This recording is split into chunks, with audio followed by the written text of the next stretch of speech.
Chapter number 3 Goodwill Valuation and Nature and Valuation of the Goodwill। बेटा goodwill के बारे में पढ़ेंगे हम इस चैप्टर में डिटेल में। गुडविल क्या है? गुडविल एक इंटैंजिबल एसेट है जिसको आप देख नहीं सकते, छू नहीं सकते, बट गुडविल की वजह से एक ऑर्गेनाइजेशन को, एक एंटरप्राइज को एडवांटेज मिलता है कि वो हायर प्रॉफिट्स अर्न करे विदाउट मेकिंग एक्स्ट्रा एफर्ट्स। जैसे कि आपने नॉर्मली देखा होगा बेटा कि दो शॉप्स हैं, दोनों के दोनों ग्रॉसरी शॉप्स हैं। जैसे देखा होगा बेटा आपने, दो ग्रॉसरी शॉप्स हैं, लेकिन पर्टिकुलर ज़्यादातर लोग ग्रॉसरी शॉप ए के पास जा रहे हैं परचेज़ करने के लिए। जो इतने पुराने लोग, पुराने रेजिडेंट्स हैं, सारे के सारे ए शॉप के पास जा रहे हैं, क्या कहते हैं, शॉपिंग के लिए, ग्रॉसरी परचेजिंग के लिए। अब ये जो ए शॉप के पास बार बार कस्टमर क्यों वापस आ रहा है? Because of its goodwill. अब ये गुडविल कैसे? गुडविल की वजह से वो ज़्यादा एफर्ट्स नहीं करने पड़े, बिना एफर्ट्स के उसको बार बार उसको हायर प्रॉफिट्स अर्न कर पा रहा है as compared to other partners in the industry. अब देखिए यहाँ पर but are the characteristics of the goodwill. Goodwill के कैरेक्टरिस्टिक्स क्या है? पहला कैरेक्टरिस्टिक है कि इंडिविजुअल इंटैंजिबल एसेट है जिसको आप देख नहीं सकते, छू नहीं सकते। It does not have existence separate from that of the enterprise. Enterprise है तो उसकी गुडविल है, एंटरप्राइज ही नहीं है तो उसकी गुडविल खत्म। जैसे कि कोई बिजनेसमैन है और बिजनेस था, उस बिजनेस की गुडविल थी, वो बिजनेस ही नहीं है तो गुडविल भी नहीं है। तो बिजनेस के साथ अटैच है, बिजनेस के साथ अटैच है।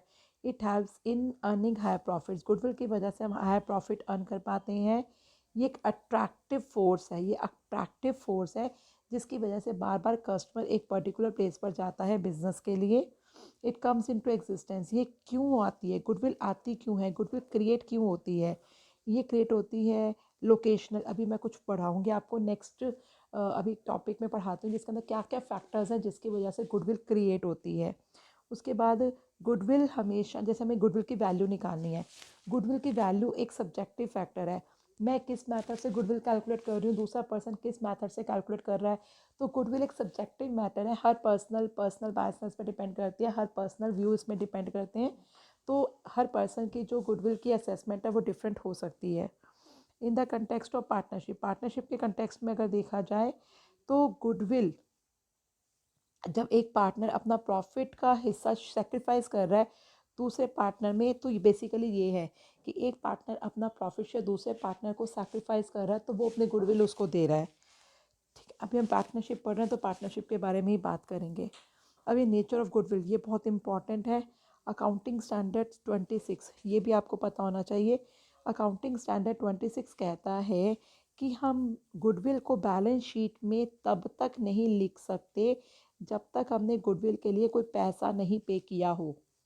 गुडविल मतलब जो हमने, लाइक जैसे कि मैंने खुद अपने एफर्ट से, मेरा कोई बिजनेस है, मैंने खूब एफर्ट्स किए, खूब नाम कमाया और अपने बिजनेस की गुडविल क्रिएट की, तो इस गुडविल को मैं बैलेंस शीट में नहीं लिखूंगी। जो सेल्फ जनरेटेड गुडविल है, जो अपने एफर्ट्स से क्रिएट की जाती है, इस गुडविल को बैलेंस शीट में नहीं लिखा जाएगा। लेकिन जब गुडविल को, जब कोई पर्सन किसी दूसरे पर्सन का रनिंग बिजनेस परचेज करता है, जब कोई पर्सन किसी दूसरे पर्सन का रनिंग बिजनेस परचेज करता है, लाइक मैंने किसी का बिजनेस परचेज किया, उसके बिजनेस की, जब मैं किसी का बिजनेस परचेज करती हूँ तो एसेट्स भी खरीदती हूँ, एसेट्स खरीदी, लाइबिलिटीज़ ली 10,000 की, तो उसके बिज़नेस की जो वैल्यू थी 15 लाख की वैल्यू थी, लेकिन वो मुझसे 18 लाख की डिमांड कर रहा है।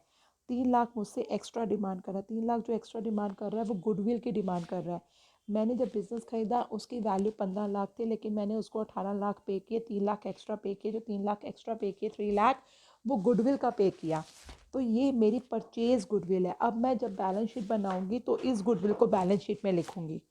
ठीक है, तो अकाउंटिंग स्टैंडर्ड 26 कहता है कि आप सिर्फ परचेज गुडविल को बैलेंस शीट में लिखोगे जिस गुडविल को आपने खरीदा है, अगर जिसके लिए आपने परचेज कंसिडरेशन पे किया है, उस गुडविल को आप बैलेंस शीट में लिखोगे, अदरवाइज आप गुडविल को बैलेंस शीट में नहीं लिखोगे। अच्छा, हाँ, पार्टनर गुडविल की वैल्यूएशन क्यों की जाती है? हम पार्टनरशिप पढ़ रहे हैं तो पार्टनरशिप में गुडविल की वैल्यूएशन क्यों की जाती है? 3 पार्टनर्स है, 3 पार्टनर्स का रेशो 3:3:2 था, रेशो चेंज होकर 1:1:1 हो गया, इसलिए गुडविल निकालनी पड़ती है। गुडविल की कैलकुलेशन, गुडविल की वैल्यू क्यों निकाली जाती है? 3 पार्टनर्स थे जिनकी रेशो 2:2:1 थी, नया पार्टनर डी बिजनेस में आ रहा है, अब हमें गुडविल निकालनी है। 3 पार्टनर्स थे ए बी सी, एक पार्टनर रिटायर हो रहा है, बी रिटायर हो रहा है, तब गुडविल निकालनी है। किसी पार्टनर की डेथ हो रही है तब गुडविल निकालनी है। हम अपनी पार्टनरशिप फर्म को, ABC वाली पार्टनरशिप फर्म है, इस पार्टनरशिप फर्म को किसी दूसरे बंदे को X को बेच रहे हैं। जब बेच रहे हैं तो अपनी फर्म की गुडविल कैलकुलेट करेंगे। जब दो फर्म्स आपस में अमेलगमेट होंगी, अमेलगमेट होने का मतलब है कि एक ये पार्टनरशिप फर्म है जो जिसमें XYZ पार्टनर्स थे, एक और दूसरी फर्म है ABC जिसमें पार्टनर्स थे। अब ये दोनों फर्म्स मिलकर एक नई फर्म बन रहे हैं, दोनों फर्म्स मिलकर एक नई फर्म बन रहे हैं। तो ऐसे सिचुएशन में हमें गुडविल की कैलकुलेशंस करनी है। जब एक पार्टनरशिप फर्म कंपनी में कन्वर्ट हो जाती है, जब एक पार्टनरशिप फर्म कंपनी में कन्वर्ट हो जाती है, उस टाइम भी पार्टनरशिप फर्म की गुडविल की कैलकुलेशन की जाएगी। ठीक है, तो ये सिचुएशंस हैं जब हमने गुडविल की कैलकुलेशंस करनी होती हैं। नेक्स्ट टॉपिक है कौन कौन से फैक्टर्स हैं जो किसी फर्म की गुडविल को अफेक्ट करते हैं। पहला है एफिशिएंट मैनेजमेंट। हम अपने बिजनेस को जितना एफिशिएंटली मैनेज करेंगे, जितने मैनेजमेंट इज़ एक्सपीरियंस, अगर हमारा मैनेजमेंट एक्सपीरियंस है, कैपेबल है, कम्पीटेंट है, तो हमारे बिजनेस के अच्छे प्रॉफिट्स होंगे, और अच्छे प्रॉफिट्स होंगे as compared to other firms. इसकी वजह से हमारे बिजनेस की गुडविल क्रिएट होगी, गुडविल बढ़ेगी। फेवरेबल लोकेशन, हमारा जो बिज़नेस है वो ऐसी जगह पर लोकेटेड है जहाँ पर खूब सेल हो रही है, कस्टमर आराम से आ रहा है, खूब सेल हो रही है, खूब प्रॉफिट हो रहा है, तो ऐसे सिचुएशन में भी हमारे बिजनेस की गुडविल हाई होगी। फेवरेबल कॉन्ट्रैक्ट्स, फेवरेबल कॉन्ट्रैक्ट्स का मतलब है sometimes a firm has long term contracts for sale and purchase of goods at favourable prices. हमारे पास कुछ ऐसे कॉन्ट्रैक्ट्स हाथ लग जाते हैं कि हमारी रेगुलर सेल होगी, रेगुलर सेल होगी, हमारे किसी तरीके की सेल में रुकावट नहीं आएगी, सेल बनती रहेगी, और या फिर परचेज़, हम रॉ मटेरियल आसानी से परचेज़ कर सकते हैं, किसी तरीके की कोई प्रॉब्लम नहीं है। तो ऐसे सिचुएशन में भी हमारे बिजनेस की गुडविल क्रिएट हो जाएगी, क्योंकि ना तो सेल में प्रॉब्लम आ रही है, ना परचेज़ में प्रॉब्लम आ रही है, फिक्स प्राइस पर सेल हो रही है, परचेज़ हो रहा है, आराम से बिजनेस स्मूथली चल रहा है। तो इसकी वजह से हमारे बिजनेस के प्रॉफिट्स अच्छे होंगे अगर फेवरेबल कॉन्ट्रैक्ट्स होंगे तो। लॉन्गर इस्टेब्लिशमेंट ऑफ बिजनेस, अगर कोई बिजनेस काफ़ी लंबे टाइम से मार्केट में चल रहा है, अगर कोई बिज़नेस काफ़ी लंबे टाइम से बिज़नेस मार्केट में चल रहा है, तो डेफिनेटली उसके कस्टमर्स बन गए हैं, काफ़ी कस्टमर बेस बन गया है, तभी वो लंबे टाइम से मार्केट में चल रहा है, तो उसकी सेल अच्छी होगी, तो ऐसी सिचुएशन में उसका प्रॉफिट अच्छा होगा। एडवांटेजेस ऑफ पेटेंट्स, पेटेंट्स क्या है, कुछ भी बेटा हम किसी तरीके की कुछ मैन्युफैक्चरिंग करते हैं, कोई पर्टिकुलर तरीके के आइटम की मैन्युफैक्चरिंग करते हैं, तो पेटेंट हमारे पास होने चाहिए। किसी फर्म के पास अगर अच्छे पेटेंट्स हैं, अच्छे नाम रजिस्टर्ड है, तो वो अच्छी सेल कर पाएगी और उसकी गुडविल होगी। एक्सेस टू सप्लाईज, आपको ऑर्डर्स तो रेगुलर मिल रहे हैं, ठीक है, लेकिन आपके पास रॉ मटेरियल नहीं आ रहा, तो आप प्रोडक्शन कैसे करोगे, सेल कैसे करोगे। तो ऐसे सिचुएशन में अगर आपकी जो एक्सेस टू सप्लाईज, जब आपको मटेरियल चाहिए तब आपको ईजिली मटेरियल मिल जाए, तो ऐसे सिचुएशन में आपका क्या होगा, आपकी सेल अच्छी होगी, प्रॉफिट्स अच्छे होंगे, गुडविल अच्छी होगी। नेक्स्ट है क्वालिटी, अगर आप गुड क्वालिटी प्रोडक्ट बेच रहे हो तो कस्टमर बार बार आपके पास ही आएगा, कहीं और नहीं जाएगा, आपके बिजनेस की वैल्यू गुडविल बनेगी। मार्केट सिचुएशन, मार्केट ऐसी है, मार्केट में ये सिचुएशन है कि जो आपके प्रोडक्ट्स हैं, जिन प्रोडक्ट्स में आप डील कर रहे हो, उनकी अच्छी डिमांड है, सप्लाई इतनी नहीं है, डिमांड अच्छी है, डिमांड अच्छी है तो उसका प्राइस भी काफ़ी हाई होगा, प्राइस हाई होगा तो आपको ज़्यादा पैसा लगाने की ज़रूरत नहीं है, कैपिटल रिक्वायरमेंट की ज़्यादा ज़रूरत नहीं है, फटाफट से आपका पैसा कैश में कन्वर्ट हो रहा है, तो रोटेट हो रहा है पैसा, तो ऐसे सिचुएशन में आपके प्रॉफिट्स अच्छे होंगे और आपके बिजनेस की गुडविल अच्छी होगी। रिस्क एसोसिएटेड विद बिजनेस, अगर आपका एक ऐसा बिजनेस है जहाँ पर रिस्क हाई है, रिस्क कम नहीं, रिस्क हाई है, हाई रिस्क है, the business will have less value of goodwill, तो ऐसी सिचुएशन में आपकी गुडविल कम होगी। हायर रिस्क की जो बिजनेस होते हैं उनमें गुडविल कम होती हैं, वहीं जब लो रिस्क की बिजनेस होते हैं वहाँ गुडविल अच्छी होती है, गुडविल की वैल्यू ज़्यादा होती है। नेचर ऑफ बिजनेस, आप ऐसा बिजनेस कर रहे हो जहाँ पर आपके प्रोडक्ट की डिमांड अच्छी है, सप्लाई इतनी नहीं है, तो ऐसे सिचुएशन में आपके बिजनेस की गुडविल अच्छी होगी। पास्ट परफॉर्मेंस, आपने पास्ट टाइम में, पुराने टाइम में अपने कस्टमर्स को काफ़ी अच्छी सर्विसेज प्रोवाइड किए हैं, जिसकी वजह से कस्टमर बार बार आपके पास आ रहा है और काफ़ी अच्छा परफॉर्मेंस आप दे रहे हो, तो इस सिचुएशन में आपके बिजनेस की गुडविल अच्छी रहेगी। बाकी और बहुत सारे फैक्टर्स हैं जो गुडविल को अफेक्ट करते हैं, ठीक है। क्लासिफिकेशन ऑफ गुडविल, गुडविल दो तरीके की है, purchase goodwill and self generated goodwill. Purchase goodwill मैंने अभी आपको एग्जांपल दिया कि आप किसी का रनिंग बिजनेस परचेज कर रहे हो, किसी का बिजनेस परचेज कर रहे हो जिसकी एसेट्स, जब आप बिजनेस परचेज करते हो तो उसकी एसेट्स एंड लायबिलिटीज़ दोनों एक्वायर करते हो। एसेट्स की वैल्यू 25 लाख, लायबिलिटीज़ की वैल्यू 10 लाख, उसके बिजनेस की वैल्यू बनी 15 लाख। ये जो 15 लाख है इसको हम नेट एसेट्स बोलते हैं, नेट एसेट्स, ठीक है। तो उसके बिजनेस की वैल्यू बनी 15 लाख, लेकिन वो आपसे 18 लाख मांग रहा है, 3 लाख एक्स्ट्रा मांग रहा है। ये जो 18 लाख मांग रहा है डिसाइड हुआ, इसको बोलते हैं परचेज कंसिडरेशन। और एसेट्स माइनस लायबिलिटीज़ जो होता है वो नेट एसेट्स। अब वो आपसे 18 लाख मांग रहा है, तो 3 लाख एक्स्ट्रा मांग रहे हो, 3 लाख एक्स्ट्रा मांग रहा है, इसको बोलते हैं हम गुडविल। 3 लाख एक्स्ट्रा आप किस चीज़ के दे रहे हो? गुडविल के। ये परचेज गुडविल है। अब आप ये परचेज गुडविल को अपनी बैलेंस शीट में लिखोगे अकाउंटिंग स्टैंडर्ड 26 के अकॉर्डिंगली। अकाउंटिंग स्टैंडर्ड 26 कहता है जब आप गुडविल खरीदते हो तो उस गुडविल को आप अपनी बैलेंस शीट में लिखते हो। नेक्स्ट गुडविल, अब देखिए यहाँ पे क्वेश्चन दिया हुआ है, अमृत डेली नीड्स ने बिजनेस एक्वायर किया श्री शिवम का, परचेज कंसिडरेशन 5 लाख। 5 लाख का परचेज कंसिडरेशन है, मतलब जो बदले में देना है। परचेज कंसिडरेशन 5 लाख का है। अब क्या क्या एक्वायर किया? एसेट्स फर्नीचर 10,000 का, इन्वेंट्री 7,50,000 की, और डेटर्स 1,50,000 का, 1,50,000 का। टोटल करो इसका कितना आया? 10,000 प्लस 750 प्लस 1,50,000, 9,10,000। 9,10,000 की एसेट्स हैं। लाइबिलिटीज़ देखिए 5,20,000 75 15, 5,20,000 प्लस 75 प्लस 15, ये हो गया 6,10,000। लाइबिलिटीज 6,10,000 की और एसेट्स 9,10,000 की, डिफरेंस आ गया 3 लाख। ये 3 लाख क्या है? Net assets. Net assets 3 lakh क्या है? Net assets. 3 lakh net assets है, लेकिन वो आपसे 5 लाख की मांग कर डिमांड कर रहा है। परचेज कंसिडरेशन 5 लाख है और नेट एसेट्स 3 लाख है। 2 लाख एक्स्ट्रा मांग रहा है। 2 लाख एक्स्ट्रा किस चीज़ का मांग रहा है? गुडविल का। यहाँ पे जर्नल एंट्री बनेगी, सारी एसेट्स को आप डेबिट कर दोगे, गुडविल को भी डेबिट कर दोगे 2 लाख, और जितनी भी लायबिलिटीज़ थी लायबिलिटीज़ को आप क्रेडिट कर दोगे, और जो अमाउंट डिसाइड हुआ था शिवम को देना उसको भी क्रेडिट कर देंगे। दोबारा समझा रही हूँ, जो आप एसेट्स परचेज करो एसेट्स को डेबिट कर दिया, गुडविल कैलकुलेट हुई गुडविल को भी डेबिट कर दिया, जितनी लायबिलिटीज़ थी लायबिलिटीज़ को क्रेडिट कर दिया, और जो अमाउंट डिसाइड हुआ था शिवम के साथ उसको भी क्रेडिट कर दिया। फिर नेक्स्ट एंट्री में जो हम शिवम को पैसा दे रहे हैं उसकी जर्नल एंट्री करेंगे, Shivam debit to bank account. अच्छा, अब हम गुडविल की वैल्यूएशन कैसे करते हैं, गुडविल को कैलकुलेट कैसे करते हैं, ये मैथड हम नेक्स्ट वीडियो में we will learn what are the various methods of the calculation of goodwill. पहला मेथड है एवरेज प्रॉफिट मेथड, दूसरा है सुपर प्रॉफिट मेथड, तीसरा है कैपिटलाइजेशन मेथड। कैपिटलाइजेशन भी दो तरीके का होता है, capitalisation of average profit, capitalisation of super profit. अब देखिए बेटा, एवरेज प्रॉफिट, एवरेज निकालने के दो मेथड आपने क्लास 11th के स्टैटिस्टिक्स में पढ़े थे, simple average and weighted average. बस यहाँ पे एवरेज निकालने का फ़र्क है, बाकी एवरेज मेथड में हमने इस तरीके से करना है।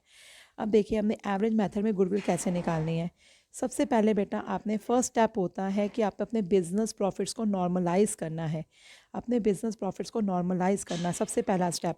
अब ये नॉर्मलाइज करने का क्या मतलब होता है कि बेटा किसी साल ऐसा होता है कि हमने एसेट्स बेची और हमें प्रॉफिट हो गया अनएक्सपेक्टेड, किसी साल ऐसा हो सकता है कि अनएक्सपेक्टेड लॉसेस हो गए, हमारे स्टॉक में आग लग गई, कुछ भी रीज़न हो सकता है, तो है ना, बड़े सारी एबनॉर्मेलिटीज़ होती हैं बिज़नेस में।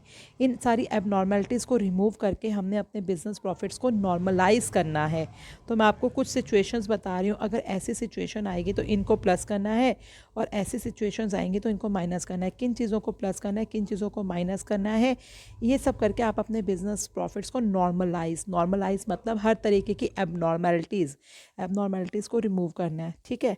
तो देखिए पहले मैं आपको एक एक चीज़ करके बताती हूँ। अगर आपके किसी भी साल एबनॉर्मल लॉसेस हैं तो उस एबनॉर्मल लॉसेस को आपने क्या कर देना है? प्लस कर देना है। अगर किसी भी साल आपके एबनॉर्मल लॉसेस हैं तो एबनॉर्मल लॉसेस को प्लस कर दो। और loss on sale of fix asset, अगर loss on sale of fix assets हैं तो उसको प्लस कर दो। उसके बाद अब एक चीज़ ध्यान से सुनना, क्लोजिंग स्टॉक होता है आपका, ओपनिंग स्टॉक होता है अपना, तो ठीक है ना, closing stock and opening stock. अगर किसी भी साल आपका ओपनिंग स्टॉक ओवर वैल्यूड है, ओपनिंग स्टॉक ओवर वैल्यूड है, अगर किसी साल आपने ऐसे किया कि आपके ओपनिंग स्टॉक की वैल्यू तो सिर्फ 20,000 थी, आपने 30,000 लिख दी हो उस साल, तो अगर आपने अपने ओपनिंग स्टॉक को ओवर वैल्यूड किया हुआ है किसी भी साल तो उसको आप प्लस करते हो, ठीक है। और क्लोजिंग स्टॉक अगर अंडर वैल्यूड है तो उसको भी प्लस करते हो, क्योंकि ऐसा करने से उस साल आपका प्रॉफिट कम हो गया था। बस आपने एक चीज़ याद रखनी है, ओपनिंग स्टॉक की over valuation and closing stock की अंडर वैल्यूएशन को प्लस करते हैं। अब इसका अपोजिट देख लो, ओपनिंग स्टॉक की under valuation and closing stock की ओवर वैल्यूएशन को माइनस करते हैं। यहाँ देखिए लिखा हुआ है, over valuation of closing stock and under valuation of opening stock को माइनस करते हैं। ठीक है, तो बस एक याद रखना, बस एक चीज़ याद रख लो कि ओपनिंग स्टॉक हमने क्या करना है, हमने ओपनिंग स्टॉक की ओवर वैल्यूएशन को, ओपनिंग स्टॉक अगर ओवर वैल्यूएशन है तो उसको प्लस करना है, और क्लोजिंग स्टॉक की अंडर वैल्यूएशन को तो प्लस करना है। वहीं अब इसका उल्टा, क्लोजिंग स्टॉक की ओवर वैल्यूएशन को क्या करेंगे, माइनस, और ओपनिंग स्टॉक की अंडर वैल्यूएशन को क्या करेंगे, माइनस। ठीक है जी। अच्छा, अब इसके बाद है, अगर हमारे किसी भी साल में नॉन रिकरिंग एक्सपेंसेस हैं, नॉन रिकरिंग एक्सपेंसेस मतलब सिर्फ एक ही साल ऐसे एक्सपेंसेस हुए, हर साल वो एक्सपेंसेस नहीं होने, नॉन रिकरिंग एक्सपेंसेस हैं, तो उस एक्सपेंसेस को भी प्लस कर दो, क्योंकि वो नॉर्मल एक्टिविटीज़ से रिलेटेड नहीं है, वो एब नॉर्मल एक्सपेंसेस होंगे, क्योंकि एक ही साल हुए, हर साल नहीं होने वो एक्सपेंसेस। अच्छा, अब लास्ट है कैपिटल एक्सपेंडिचर को अगर आपने रिवेन्यू एक्सपेंडिचर की तरह ट्रीट कर लिया।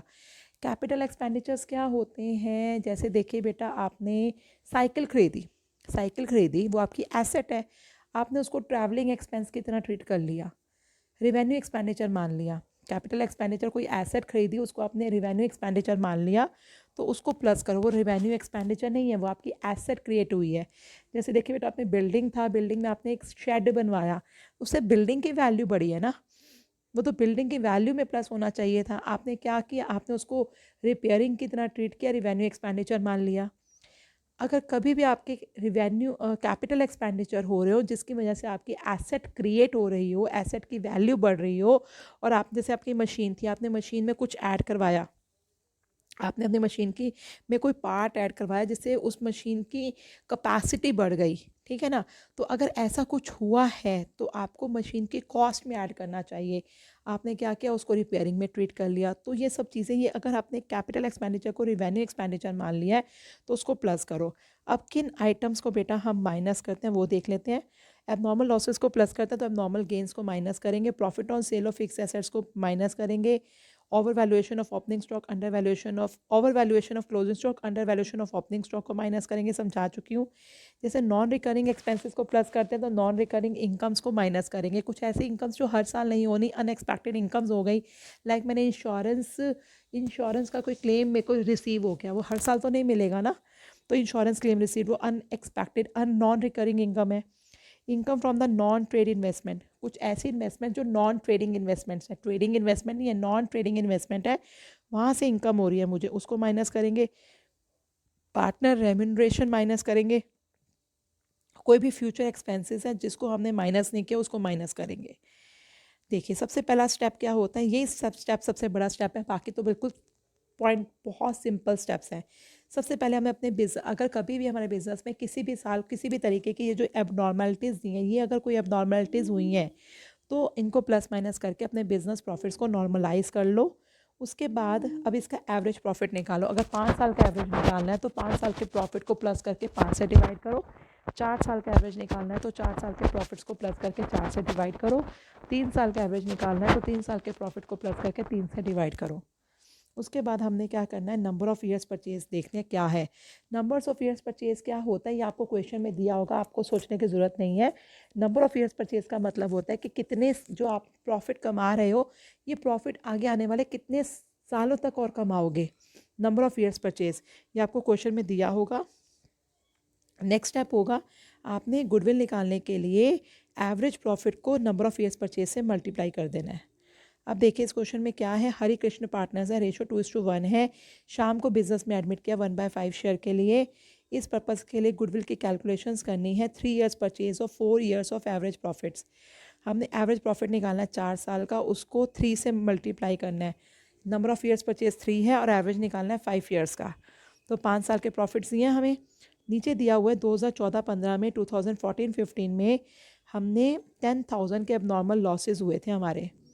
तो अब हम पहले 4 साल के प्रॉफिट 5 सालों के प्रॉफिट लिख दिए, जो 14-15 वाला प्रॉफिट है 40,000 का, उसमें 10,000 का एबनॉर्मल लॉस प्लस कर दिया। एबनॉर्मल लॉस हुआ था ना, 40,000 का प्रॉफिट दिया, लेकिन हमने इसके अंदर 10,000 प्लस कर दिया, एबनॉर्मल लॉस का एडजस्टमेंट कर दी, 50,000 लिख दिया, नॉर्मलाइज कर दिया उसको। और 2016-17 में जो प्रॉफिट नहीं लॉस दिया हुआ है, ब्रैकेट में दिया हुआ है, वो लॉस है, वो माइनस होगा। तो अब इन सबको प्लस माइनस कीजिए, 50 + 50 + 75 + 50 कीजिए, उसमें से 25 माइनस कर दीजिए, 2 लाख आ जाएगा। 2 लाख आपका टोटल आया। अब आपने क्या करना है, 2 लाख को 5 से डिवाइड किया, 40,000 एवरेज प्रॉफिट आ गया। गुडविल निकालने के लिए एवरेज प्रॉफिट को नंबर ऑफ़ ईयर्स परचेज से मल्टीप्लाई कर दो, गुडविल निकल जाएगी। नेक्स्ट क्वेश्चन है, सारा तारा ज़ारा पार्टनर्स है, रेशियो है 3:2:1। इन्होंने दारा को बिजनेस में एडमिट करना है, जिसके लिए गुडविल की वैल्यू निकालें, twice the average annual profit of previous 3 years और 4 years whichever is higher. Number of years purchase twice, number of years purchase क्या लेना है, 2, नंबर ऑफ ईयर्स परचेज लेना है 2, और एवरेज प्रॉफिट निकालना है 3 साल का, 4 साल का, जो भी ज़्यादा हो। तो पहले 3 साल का निकाल लो, फिर 4 साल का निकाल लो, जो भी दोनों में से ज़्यादा होगा उसको ले लेंगे। अब 3 साल का जब निकालना है तो 2021, 2020, 2019, ये 3 साल लेने हैं हमने। ठीक है, जब 3 साल का प्रॉफिट निकालना है तो पीछे से लेने शुरू करने हैं, 2021, 20 एंड 19। ले लीजिए, तीनों को प्लस करा, डिवाइड बाय 3 किया, हमारा आ गया एवरेज प्रॉफिट। अब हमने अगर 4 साल का निकालना है तो चारों को प्लस करके डिवाइड बाय 4 किया, 4 साल का एवरेज आ गया। अब इसमें जो हमारा आ रहा है, ज़्यादा आ रहा है, 4 साल का 4 साल का एवरेज ज़्यादा आ रहा है, इसको हमने ले लिया, इंटू 2 से मल्टीप्लाई किया, गुडविल निकल गई। रमेश ने भरत का बिजनेस परचेज किया, जिसके लिए गुडविल निकालनी है, 2 years purchase of average normal profit of last 3 years. 3 साल का एवरेज लेना है, उसको 2 से मल्टीप्लाई करना है। 3 साल के प्रॉफिट्स दिए हैं हमें, 3 साल के प्रॉफिट्स दिए हैं। अब 2019 में एबनॉर्मल गेन हो रहा था, जो एबनॉर्मल गेन हो रहा था उसको हमने माइनस कर देना है, 1 लाख में से 10,000 माइनस कर देना, 90,000 ले लेंगे। 2021 में एबनॉर्मल लॉसेस हो रहे थे, तो एबनॉर्मल लॉसेस को प्लस कर देना है, 1,10,000 में 20,000 को प्लस किया, 1,30,000 हो गया। उसके बाद 2021 में 85,000, इसमें नॉन बिजनेस इनकम थी, non business income, non business income है, हर साल तो नहीं होएगी, इसको माइनस कर देंगे।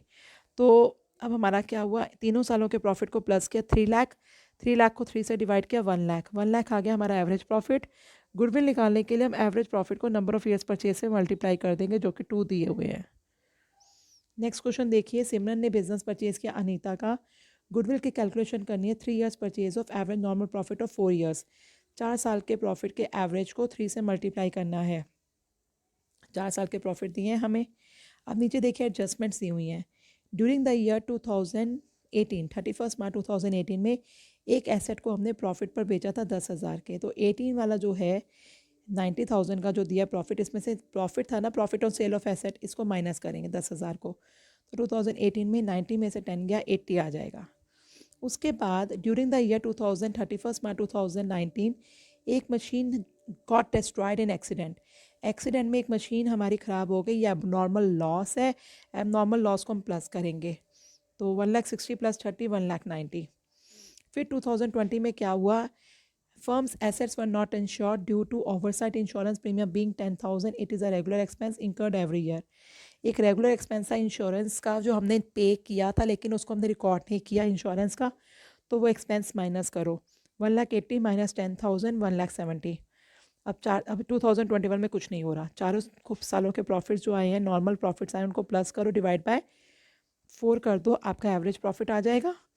फिर एवरेज प्रॉफिट को नंबर ऑफ ईयर्स परचेज से मल्टीप्लाई करो, आपकी गुडविल आ जाएगी। नेक्स्ट क्वेश्चन देखिए, ओम शांति नमो पार्टनर्स हैं, इन्होंने देव को एडमिट करना है, गुडविल की कैलकुलेशन करनी है, 4 year purchase of average profit of last 5 years, average लेना है 3 साल का, और नंबर ऑफ सर्विस परचेज लेने हैं 4, तो 5 साल के प्रॉफिट दे रखे हैं हमें। ये देखिए 21 में लॉसेज हैं।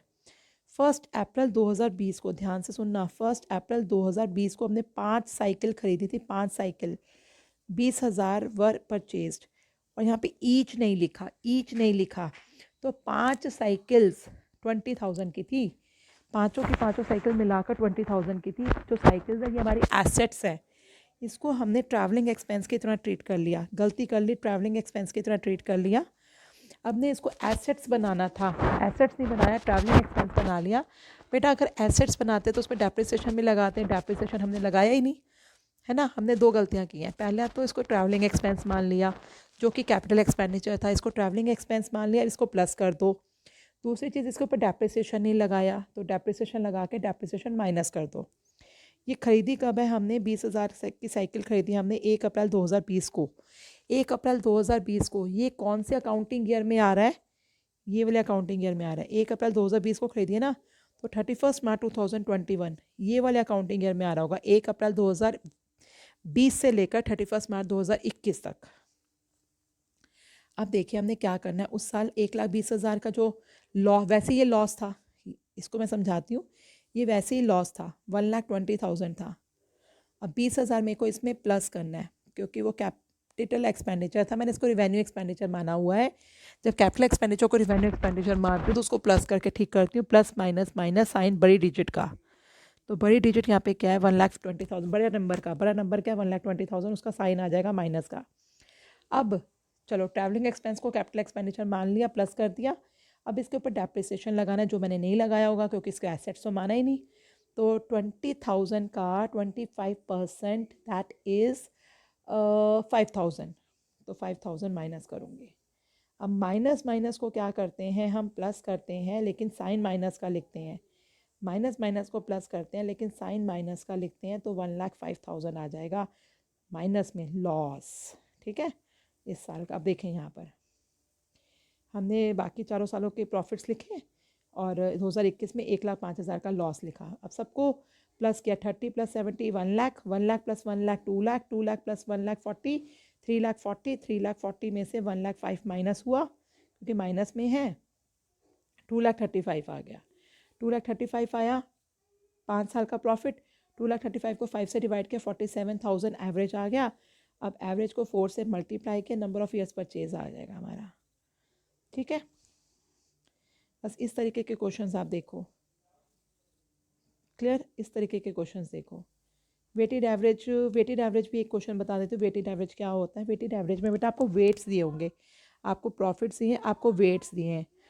ठीक है, प्रॉफिट्स जब दिए, नॉर्मल प्रॉफिट्स होने चाहिए, वही जो किसी साल प्लस करना है तो प्लस कर दो, किसी साल माइनस करना है माइनस कर दो, समझा दें मैंने आपको। नॉर्मल प्रॉफिट्स को वेट से मल्टीप्लाई करो। क्वेश्चन कह रहे हैं वेट्स देने हैं हमने, तो कैसे देने वेट्स देने हैं? 17, 18, 19, 20। 17 वाले प्रॉफिट को 1, 18 को 2, 19 को 3, इसका ऐसे वेट्स देने हैं। फिर वेट्स और प्रॉफिट्स को मल्टीप्लाई करके वेटेड प्रॉफिट्स आ जाएगा। वेट्स को और प्रॉफिट्स को मल्टीप्लाई, इन दोनों कॉलम को मल्टीप्लाई करके वेटेड प्रॉफिट का कॉलम आ जाएगा। फिर हमने क्या करना है, इस वेटेड प्रॉफिट के कॉलम के टोटल करना है और वेट वाले कॉलम का टोटल करना है। वेटेड प्रॉफिट वाले कॉलम का टोटल करना है और वेट वाले कॉलम का टोटल करना है। तो वेटेड प्रॉफिट के कॉलम के टोटल को वेट वाले प्रॉफिट के कॉलम से डिवाइड करेंगे, हमारा वेटेड एवरेज आ जाएगा 46,400। वेटेड एवरेज 46,400 आ गया। वेटेड एवरेज को नंबर ऑफ ईयर्स परचेज से मल्टीप्लाई कर देंगे। ठीक है, अब नेक्स्ट मेथड आपका सुपर प्रॉफिट मेथड, और उससे नेक्स्ट मेथड है आपका कैपिटलाइजेशन मेथड। ठीक है, this is the third video of the goodwill वाला चैप्टर। इसमें सुपर प्रॉफिट मेथड क्या है बेटा? सुपर प्रॉफिट मेथड समझने से पहले आपको नॉर्मल रेट ऑफ रिटर्न समझना पड़ेगा। नॉर्मल रेट ऑफ रिटर्न क्या होता है बेटा? देखिए, हम capital employed, similar amount of capital employed yields different profit for different enterprises. देखो हमारे पास दो बिजनेसेस हैं, बिजनेस ए और बिजनेस बी। दोनों बिजनेस में हमें 20 लाख रुपीज़ वेस्ट लगा दिए, इन्वेस्ट कर दिए, कैपिटल लगा दी। लेकिन बिजनेस ए से हमें 20% प्रॉफिट मिल रहा है और बिजनेस बी से हमें 10% प्रॉफिट मिल रहा है। When a similar type of business earns profit as a percentage of the capital employed, it is called the normal return. अब जैसे दो अलग अलग बिजनेस, अब देखिए बिजनेस बी जिस लाइन में काम कर रहा है उस लाइन में सबको नॉर्मली 20% ही प्रॉफिट मिलता होगा, और बिजनेस ए जिस लाइन में काम कर रहा है उसमें सबको 30% प्रॉफिट मिलता होगा। तो ये है नॉर्मल रिटर्न। इस लाइन के बिजनेस को अप्रॉक्सीमेटली 20%, जितना कैपिटल आप लगा दोगे उसका 20% आपको नॉर्मली प्रॉफिट मिलेगा ही मिलेगा। उस तरीके से बिजनेस ए में जितना आप कैपिटल एम्प्लॉय कर दोगे उसका 30% आपको बेटा प्रॉफिट मिलेगा ही मिलेगा। इसे बोलते हैं हम normal rate of return, normal return. when the but a buyer's advantage lies the excess of the normal profit. लेकिन अगर आप इस प्रॉफिट से ज़्यादा प्रॉफिट कमा रहे हो, मतलब नॉर्मल आपको 20% तो प्रॉफिट मिलना ही मिलना है, आप अगर 20% से ज़्यादा प्रॉफिट एक्चुअल में कमा पा रहे हो, दिस इज़ सुपर प्रॉफिट। ठीक है, अगर आप उस नॉर्मल प्रॉफिट से ज़्यादा प्रॉफिट कमा पा रहे हो तो this is what super profit. ठीक है, अभी हमने जो ऊपर वाले क्वेश्चंस किए थे, लास्ट मेथड किया था, उसमें जो नॉर्मल प्रॉफिट्स को नॉर्मलाइज किया जा रहा था, अब नॉर्मलिटीज़ रिमूव की जा रही थी, वो अलग चीज़ थी। ये नॉर्मल प्रॉफिट अलग चीज़ है कि इतना प्रॉफिट तो बिजनेस में होगा ही होगा, नॉर्मली इतना प्रॉफिट होगा ही होगा। अगर आप इससे ज़्यादा प्रॉफिट कमा रहे हो तो वो आपको क्या होगा, सुपर प्रॉफिट। आपकी जो समझने वाली चीज़ है वो मैं आपको बताती हूँ, इसमें स्टेप्स क्या करने हैं।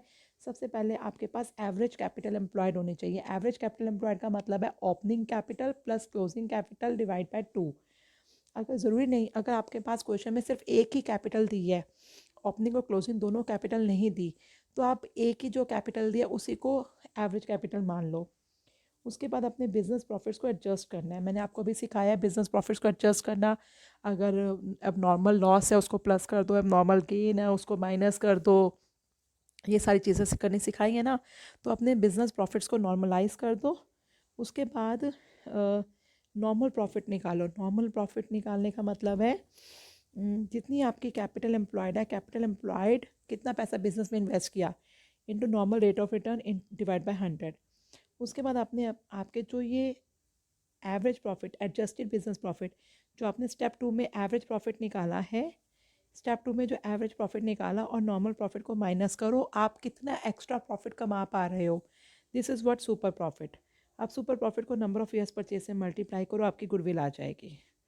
क्वेश्चन नंबर 9 देखिए, आपके 3 सालों के प्रॉफिट्स दिए हैं आपको। कैपिटल एम्प्लॉयड है 60,000, नॉर्मल रिटर्न कितना है 10%। गुडविल आपने निकालनी है 3 years purchase of average super profit, super profit की। तो पहले तो आपके जो 3 साल के प्रॉफिट दिए हैं, इसमें कोई एडजस्टमेंट नहीं है इस क्वेश्चन में। जो 3 साल के प्रॉफिट्स दिए हैं इसका एवरेज प्रॉफिट निकालो। 18,000 plus 20,000 plus 22,000 divide by 3, 20,000 average profit आ गया। सेकेंड स्टेप आपने नॉर्मल प्रॉफिट निकालना है। कैपिटल आपकी 60,000 है, 60,000 का 10%, 6,000 आपका नॉर्मल प्रॉफिट आ गया। अब एवरेज प्रॉफिट में से नॉर्मल प्रॉफिट माइनस कर दो, सुपर प्रॉफिट आ जाएगा। सुपर प्रॉफिट को number of years purchase, number of years purchase कितने थे 3, इससे मल्टीप्लाई कर दो, गुडविल आ जाएगी। नेक्स्ट क्वेश्चन देखिए, आलोक एंड आकाश पार्टनर्स हैं, मैसेस मेगा इंटरप्राइजेस। आशीष को बिजनेस में एडमिट किया, गुडविल निकालनी है 3 ईयर्स परचेज और सुपर प्रॉफिट मेथड। आपको 5 साल का प्रॉफिट दिया है। आपको पहले क्या करना है, अपने बिजनेस प्रॉफिट को नॉर्मलाइज करना है। 2017 में आपको अब नॉर्मल गेन हो रहे थे, अब नॉर्मल गेन हो रहे हैं तो उसको माइनस कर दो। 2018 में आपको अब नॉर्मल लॉस हो रहे थे तो उसको प्लस कर दो। ठीक है, तो आपने अपने बिजनेस प्रॉफिट्स को नॉर्मलाइज किया। आपका टोटल 5 साल का प्रॉफिट आ गया 10,85,000। इसको 5 से डिवाइड किया, एवरेज प्रॉफिट आ गया 2,17,000। अब एवरेज प्रॉफिट को आपने क्या करना, एवरेज प्रॉफिट आ गया, कैपिटल कितनी दी है 15 लाख कैपिटल, और नॉर्मल रिटर्न है 10%। तो कैपिटल है 15 लाख, 15 लाख का 10% 1,50,000, नॉर्मल प्रॉफिट 1,50,000, एवरेज प्रॉफिट 2,17,000। 2,17,000 में से 1,50,000 माइनस किया, 67,000 का सुपर प्रॉफिट। सुपर प्रॉफिट को नंबर ऑफ ईयर्स परचेज से मल्टीप्लाई कीजिए, कितना दिया नंबर ऑफ ईयर्स परचेज 3, इसे मल्टीप्लाई कीजिए, आपकी गुडविल आ गई। बस आपको इस तरीके से क्वेश्चंस करने हैं। मैं आपको 1-2 क्वेश्चंस और करवा देती हूँ। क्वेश्चन नंबर 12, एवरेज प्रॉफिट आपको दिया हुआ है क्वेश्चन में, एवरेज प्रॉफिट निकालने की ज़रूरत नहीं है। एवरेज प्रॉफिट 75,000 है, जिसके अंदर अंडर वैल्यूएशन ऑफ स्टॉक है। अब ध्यान रखिए, under valuation of stock, stock कौन सा है, ओपनिंग स्टॉक है कि क्लोजिंग स्टॉक है, नहीं दिया हुआ। तो स्टॉक अगर वर्ड नहीं दिया कि ओपनिंग है कि क्लोजिंग है तो हम अपनी तरफ से इसको क्लोजिंग स्टॉक लेते हैं। अगर किसी साल हमारा क्लोजिंग स्टॉक अंडर वैल्यूड हुआ हो तो उसको क्या करना बताया था मैंने आपको, देखिए। अगर क्लोजिंग स्टॉक अंडर वैल्यूड होता है, क्लोजिंग स्टॉक अंडर वैल्यूड होता है तो उसको हम करते हैं प्लस। अगर क्लोजिंग स्टॉक अंडर वैल्यूड होता है तो उसको प्लस करते हैं, और closing stock under over valued होता है तो उसको करते हैं माइनस। ये ध्यान रखिएगा। अब यहाँ देखिए क्वेश्चन, यहाँ पे हमारा क्लोजिंग स्टॉक, स्टॉक नहीं बोला कौन सा है, अंडर वैल्यूड है तो क्लोजिंग स्टॉक है, अंडर वैल्यूड होता है क्लोजिंग स्टॉक तो उसको प्लस कर देते हैं। तो हमारा एवरेज प्रॉफिट 75 है, उसमें जो क्लोजिंग स्टॉक अंडर वैल्यूड है उसको प्लस कर दो, 80,000 आ गया एवरेज प्रॉफिट। उसके बाद हमारे कैपिटल है 7 लाख, 7 लाख का 7%, नॉर्मल रिटर्न 7%, 7 लाख का 7%, 49,000। एवरेज प्रॉफिट आया हमारा 80 और नॉर्मल प्रॉफिट 49, दोनों को माइनस किया 31,000 सुपर प्रॉफिट। सुपर प्रॉफिट को नंबर ऑफ ईयर्स परचेज से मल्टीप्लाई किया, गुडविल आ गई। Next question, average profit 2,50,000, over valuation of stock. Over valuation कौन सा स्टॉक, क्लोजिंग स्टॉक होगा, क्लोजिंग स्टॉक ओवर वैल्यूड हो तो उसको माइनस करते हैं हम।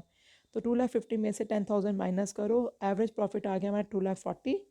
कैपिटल है हमारी 14 लाख, उसमें हमारा नॉर्मल रिटर्न 15%, 14 लाख का 15% 2,10,000। सुपर प्रॉफिट निकालना है।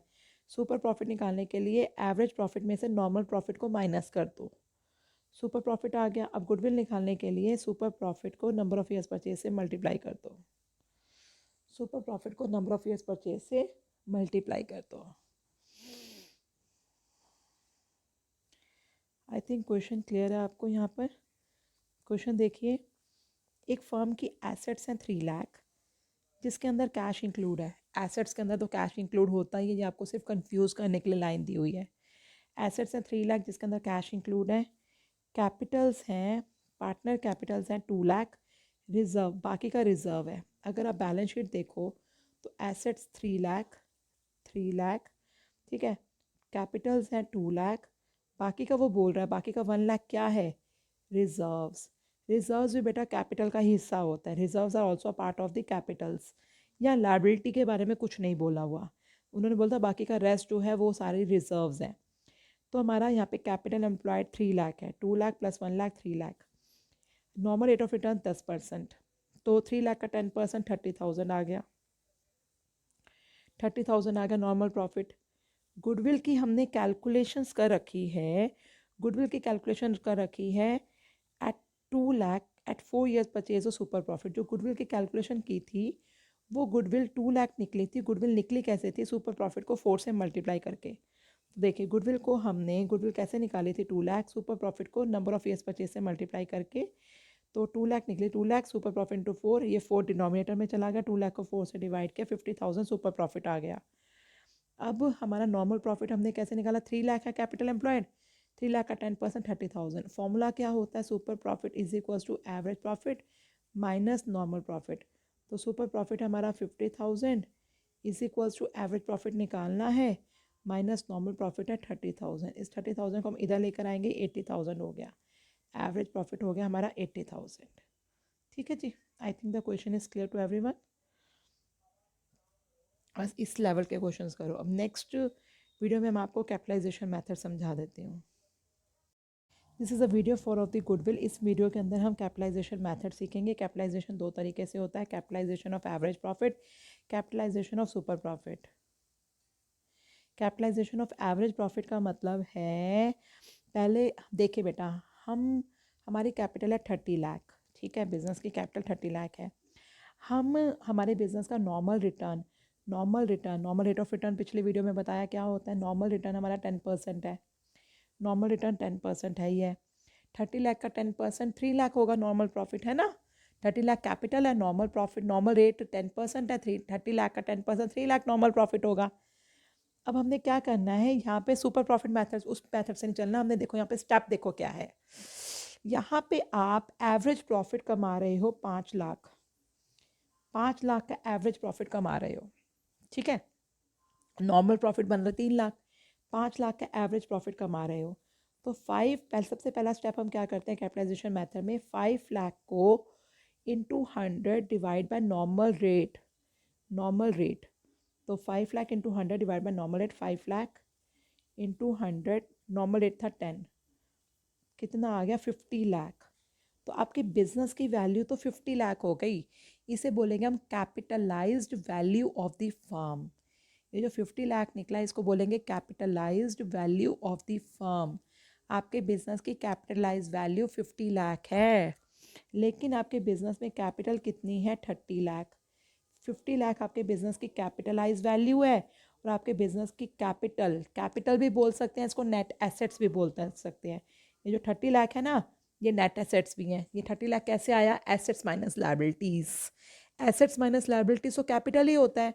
तो कैपिटल को बेटा हम नेट एसेट्स भी बोल रहे हैं, है ना।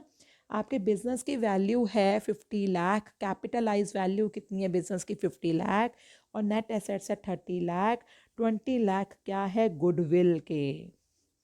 अब देखिए क्वेश्चन, एक फर्म 60,000 प्रॉफिट कमाती है, नॉर्मल रिटर्न 10% है। फर्म 60,000 का प्रॉफिट कमाती है, तो ये एवरेज प्रॉफिट, नॉर्मल रिटर्न 10% है। एसेट्स हैं फर्म की 7,20,000, इसके अंदर गुडविल इंक्लूड नहीं है, लायबिलिटीज़ हैं 2,40,000। तो एसेट्स माइनस लायबिलिटीज़ करो, एसेट्स हैं 7,20,000, लायबिलिटीज़ हैं 2,40,000। एसेट्स माइनस लायबिलिटीज़ करो तो आ गया हमारा 4,80,000।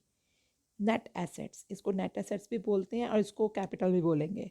4,80,000 नेट एसेट्स या कैपिटल 4,80,000। अब बिजनेस की कैपिटलाइज वैल्यू निकालनी है। बिजनेस की कैपिटलाइज वैल्यू क्या है? प्रॉफिट कितना कमा रहे हो? 60,000 इंटू 100 डिवाइड बाय 10, ये आ गया 6 लाख। ये 6 लाख आ गया आपके बिजनेस की कैपिटलाइज वैल्यू। लेकिन आपकी कैपिटल कितनी थी, नेट एसेट्स कितनी थी? 4,80,000। अब ये जो डिफरेंस है 1,20,000 का, ये क्या है? ये है गुडविल। ठीक है जी। नेक्स्ट क्वेश्चन देखते हैं। यश करण पार्टनर से इनकी फिक्स कैपिटल 6 लाख, इनकी फिक्स कैपिटल कितनी थी? 6 लाख, 4 लाख। इन्होंने क्रेडिट, इनके करंट अकाउंट के बैलेंसेस 4 लाख एंड 5 लाख है। करंट अकाउंट के बैलेंसेस भी कैपिटल ही होती है। करंट अकाउंट के बैलेंसेस भी कैपिटल ही होती है। कैपिटल, फिक्स कैपिटल थी 6 लाख एंड 4 लाख, और करंट अकाउंट के बैलेंसेस थे 4 लाख एंड 5 लाख। इनके जनरल रिजर्व में 1 लाख रुपए था। जनरल रिजर्व भी पार्टनर्स का ही होता है, कैपिटल ही होती है। 1 लाख रुपीज़ जनरल रिजर्व में थे। फर्म की कोई लायबिलिटी नहीं थी, लायबिलिटी कोई नहीं थी। और पार्टनरशिप में हमने राधिका को एडमिट करना था, जिसके लिए फर्म की गुडविल निकालनी थी। हमारे एवरेज प्रॉफिट कितने हैं पिछले साल के? हमारे एवरेज प्रॉफिट है 5 लाख। एवरेज प्रॉफिट है 5 लाख। हमें गुडविल की वैल्यूएशन निकालनी है कैपिटलाइजेशन मेथड से। गुडविल की कैलकुलेशन करनी है कैपिटलाइजेशन मेथड से। गुडविल की कैलकुलेशन कैपिटलाइजेशन मेथड से होकर नॉर्मल रिटर्न हमारा 10% है। देखिए, सबसे पहले हम अपने बिजनेस की कैपिटलाइज वैल्यू निकालेंगे। कैपिटलाइज वैल्यू निकालने के लिए सबसे पहले हम क्या करेंगे? एवरेज प्रॉफिट इनटू 100 अपॉन में नॉर्मल रेट ऑफ रिटर्न। तो हमारे बिजनेस की कैपिटलाइज वैल्यू आ गई 50 लाख। हमारे बिजनेस की कैपिटलाइज वैल्यू आ गई 50 lakh. Capitalised value of the firm 50 lakh. ठीक है, हमारे बिजनेस की कैपिटलाइज वैल्यू कितनी आ गई? 50 लाख। ये आ गया समझ में पिछला स्टेप। अब इसके बाद हम अपने बिजनेस की कैपिटल एम्प्लॉयड या फिर नेट एसेट्स निकालेंगे। कैपिटल एम्प्लॉयड निकालने के लिए दोनों पार्टनर्स की fix capital 6 lakh and 4 lakh, 6 lakh and 4 lakh. एक सेकेंड बेटा, मेरा यहाँ पर हम दोनों पार्टनर्स की क्या लेंगे? दोनों पार्टनर्स की fix capital 6 lakh and 4 lakh, और current capital 4 lakh and 5 lakh. Plus किया 4 lakh plus 6 lakh 10 lakh, 10 lakh plus 4 lakh 14 lakh, 14 lakh plus 5 lakh 19 lakh. ये आ गया। और उसका जनरल रिजर्व जो होता है, जनरल रिजर्व भी कैपिटल में ही आता है। 19 प्लस 1 20 लाख। तो कैपिटल एम्प्लॉयड या फिर नेट एसेट्स 20 लाख हो गया। अब हमने क्या करना है? तो फर्म की जो कैपिटलाइज वैल्यू निकली थी 50 लाख, उसमें से कैपिटल 20 लाख माइनस कर दो, फर्म की गुडविल हो गई 30 लाख की। क्वेश्चन क्लियर है? अब देखिए, यहाँ पे भारत और भूषण और उनके कैपिटल अकाउंट के बैलेंस और करंट अकाउंट के बैलेंस दिए हैं। एवरेज प्रॉफिट 90,000 है, नॉर्मल रिटर्न 10% है। पहले बिजनेस की कैपिटलाइज वैल्यू निकालेंगे। 90,000 इंटू 100 अपॉन 10, 9 लाख। कैपिटल कितनी है हमारी? 2 लाख प्लस 2,40,000, 4,40,000। एंड करंट देखिए, भूषण की जो करंट है वो डेबिट है। डेबिट मतलब नेगेटिव कैपिटल, ये माइनस हो जाएगी।